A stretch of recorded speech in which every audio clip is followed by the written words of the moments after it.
Veículos 100% elétrico. É um veículo que tem chamado muita atenção e este é o Dolphin, campeão de vendas no Brasil. Sim, este veículo vende muito aqui no Brasil e muita gente tem adquirido este veículo para trabalho, para uso pessoal, enfim, para um uso cotidiano. Este aqui eu tenho ele há 1 ano e hoje eu quero trazer para vocês quais foram as minhas experiências com este veículo e se agora, no finalzinho ou mais da metade do ano de 2026, se eu ainda compraria ou se ainda vale a pena adquirir um veículo 100% elétrico, independentemente da sua marca, da sua fabricante. E para você que ainda não me conhece, o meu nome é Davi, sou motorista de aplicativo e trabalho com este veículo 100% elétrico. Este é o Dolphin 2024, modelo 2025. Já tem 1 ano que eu tenho este veículo e através deste canal eu compartilho a minha experiência com ele. Quero te convidar, caso você ainda não seja um inscrito, se inscreva no canal, ative também o sino de notificações, pois aqui eu compartilho a minha experiência vivida sem nenhum tipo de maquiagem. Mostro a realidade de como é ter um veículo 100% elétrico e na prática o que nós podemos passar de perrengue ou não no dia a dia.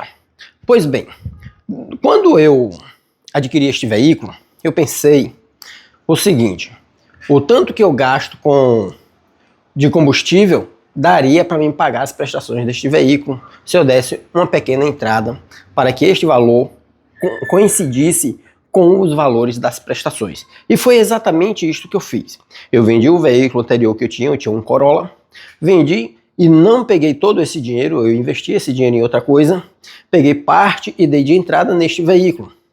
E as prestações eu substituí pelo valor do qual eu já usava com manutenção do outro veículo. Lembrando que o veículo 100% elétrico, pelo menos aqui no estado da Bahia, nós não pagamos IPVA, apenas o licenciamento, que este ano foi R$ 175. 174 e alguns quebrados. Estou arredondando para 175.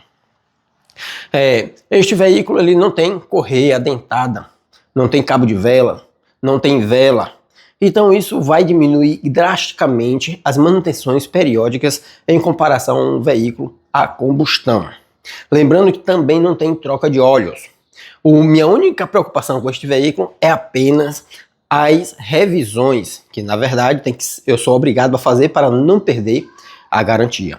Dentro deste 1 ano que eu tenho este veículo, o único gasto que eu tive com ele foram com 2 pneus, o qual eu já compartilhei com vocês aqui no canal, e só 2 pneus. Fora isso, nada mais. Uma pergunta que eu recebo muito no meu dia a dia é se este veículo serve para fazer viagens longas. Ou melhor, as pessoas normalmente já vêm até afirmando, né? Só não pode fazer viagens longas, né? E eu já fiz algumas viagens, para mim, longas, né? Para algumas pessoas, não. Porque para mim, viagens acima de 150 km, para mim já é longa. Para algumas pessoas é uma viagem curta. Mas eu já fiz viagens de 180 km.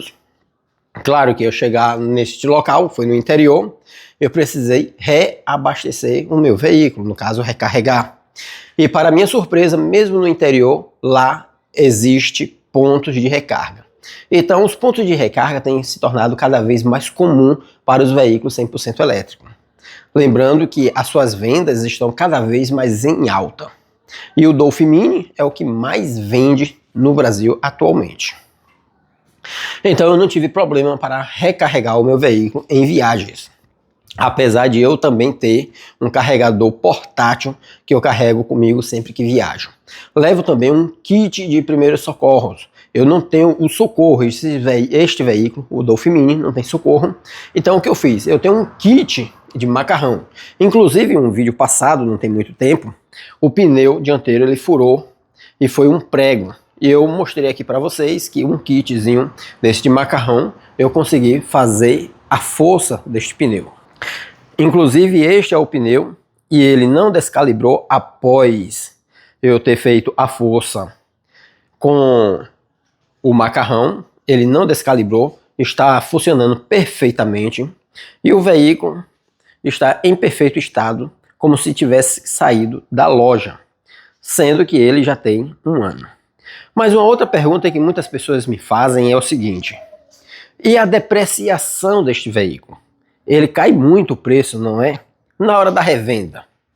Bom, para minha surpresa, este veículo hoje, em comparação ao valor em que eu comprei, ele que é modelo 2025, a sua tabela FIPE, a última vez que eu consultei, estava de 108 mil.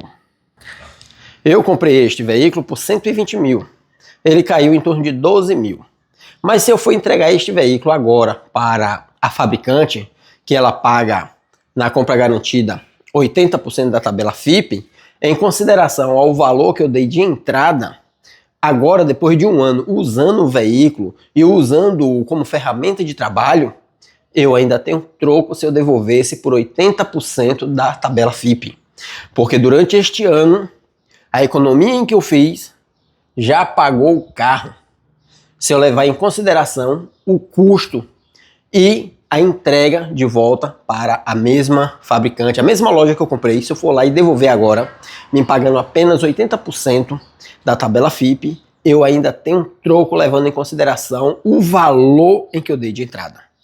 Eu pago um pouco mais de R$2.000 por mês. Agora eu quero te perguntar, um veículo deste, que te traz conforto, que te traz esses benefícios, você consegue alugar um veículo desse por menos de R$2.000? Aqui na minha cidade, o Classic 2014, que o pessoal aluga para fazer aplicativo, é R$2.000, R$500 a semana.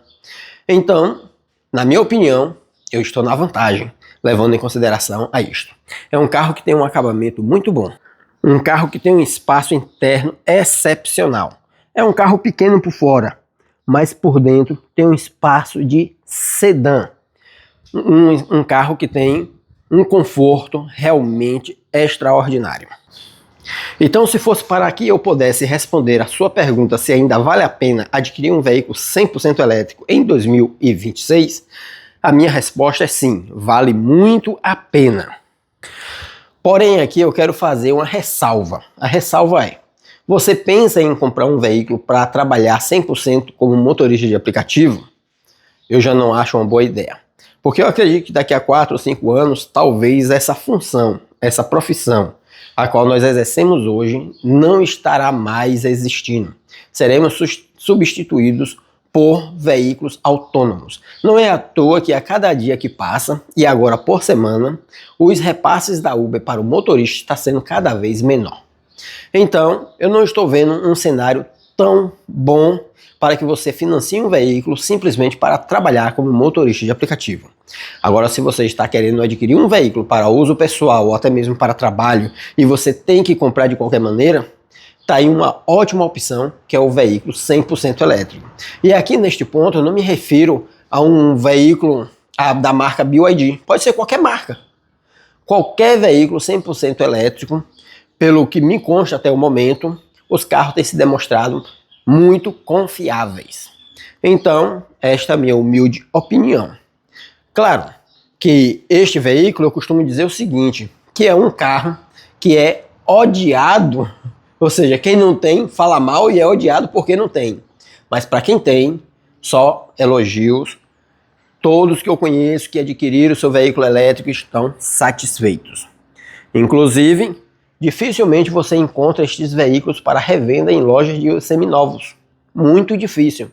Então, se você procura um veículo que é mal falado por aqueles que não têm e você não encontra de segunda mão para comprar, bom, nós devemos desconfiar desta pessoa, não é verdade? Então, eu vou ficando por aqui. Eu espero que vocês tenham gostado destas informações. Esta é minha humilde opinião. E eu compraria novamente sim este veículo 100% elétrico. Vale muito a pena, pessoal. Que Deus os abençoe. Se inscreva no canal, ative o sininho de notificações. Vou ficando por aqui e até a próxima, se Deus quiser.